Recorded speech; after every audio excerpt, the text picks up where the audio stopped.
don't give in. Yeah. Miles and miles you will have been.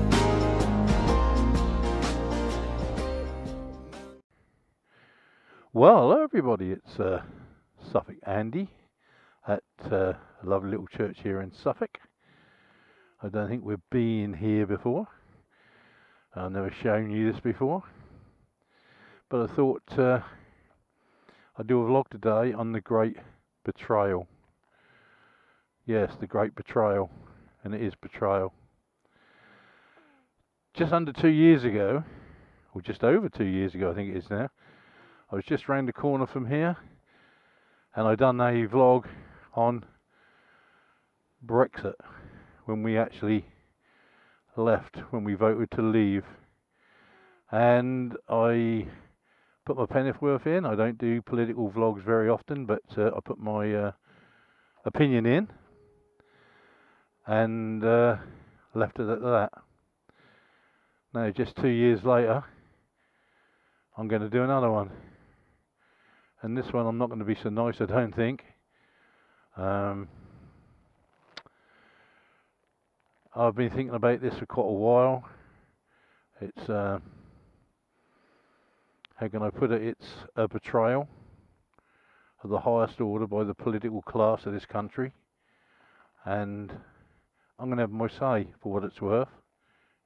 So shall we get on with the ride? And what I'll do, I'm going to ride in the same road that I done the Brexit one.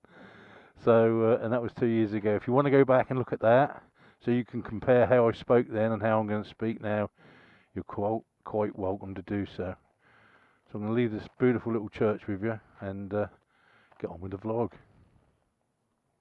So where do I begin? Cameron, the biggest cowardly figure in political history, I think. The guy shit himself because he thought he was going to lose an election. So he put the carrot of a Brexit vote in to win that election. Not thinking for 1 minute that the great unwashed and the plebs and the stupid people, the working class and whatever, would ever vote for it.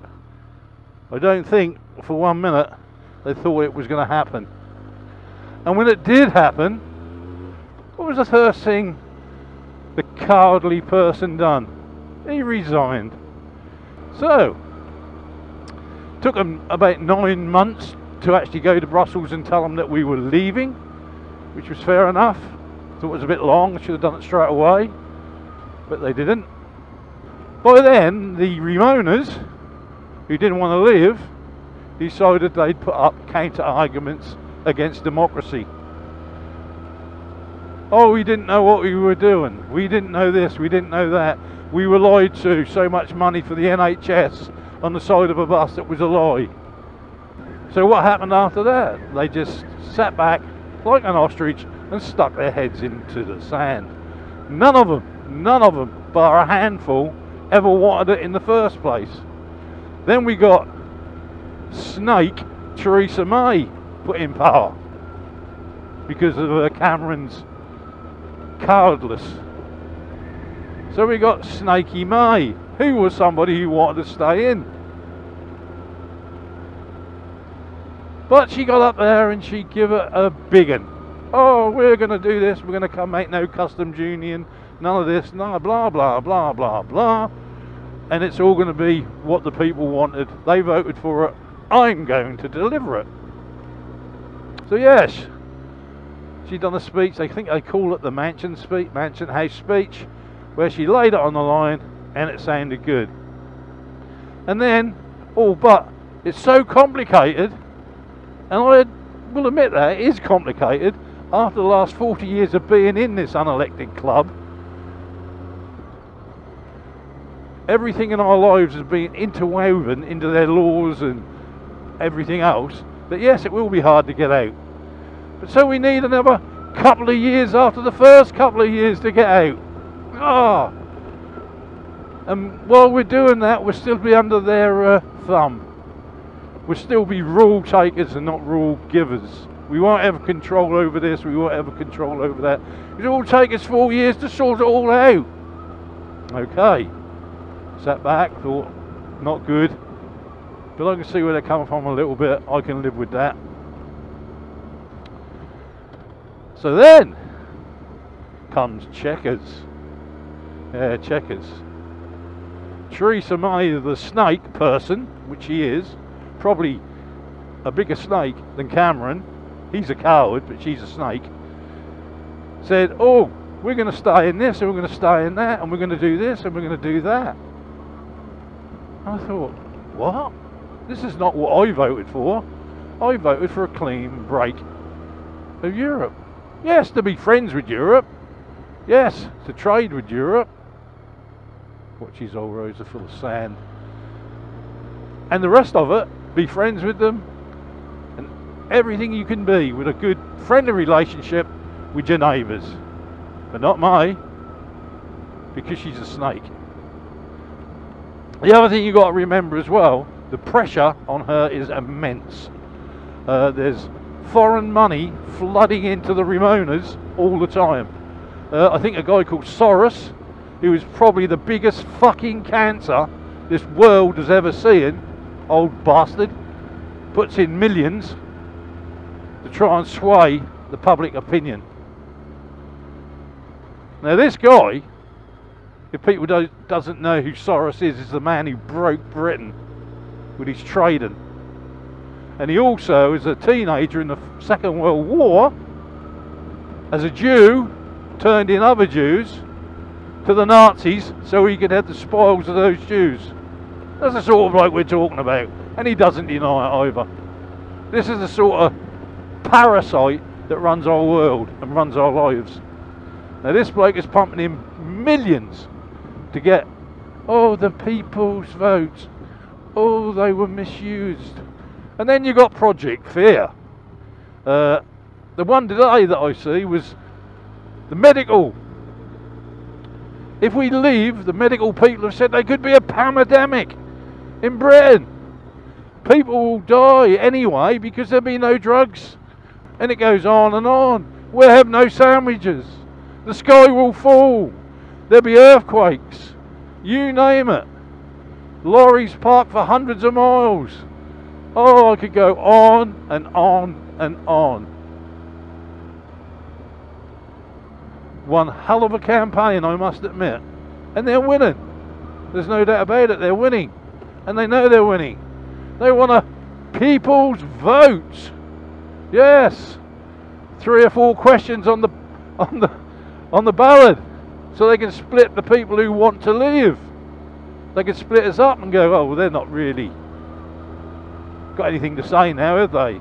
But these people have. Ha ha ha. What we want. It's sickening. We always thought we lived in a country that believed in democracy. Democracy is dead. Free speech is dead. Because this political class of people who are running our lives without none of our input whatsoever, because they don't listen, they don't care, and quite frankly, they don't give a shit what we think, because we are the great unwashed, the plebs, the stupid people. But the trouble is, more and more of us are getting a little bit red-pilled. And if you wonder what red-pilled is, go on to social media and look at alternative right and not alt-right, right sites. And of course, they're now banning them because they've realised that they're losing the battle with information. So they're banning sites on the internet. They've realised that we're getting a bit wised up, the plebs. We're starting to understand what's been going on for the last 300 years. And quite frankly, they're starting to fucking put themselves. So what they're using is the deep state to close down free thinking platforms or sites, which is so sad. Right, I'd sort of progressed there a little bit. So easy with this stuff, you can just go nuts. So, getting back to Brexit.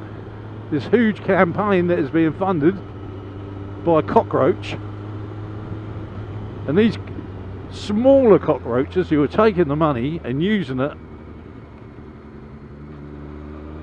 are starting to win, I think. Calling for the people's referendum, the people this, the people that, we should have more chances, blah blah blah blah blah. I'm going to go down to Lemon Hill Bridge, probably stop there and finish off the vlog. So, if they truly think that the majority of the people of this country won't forget this, there's something friggin' wrong with them. Right.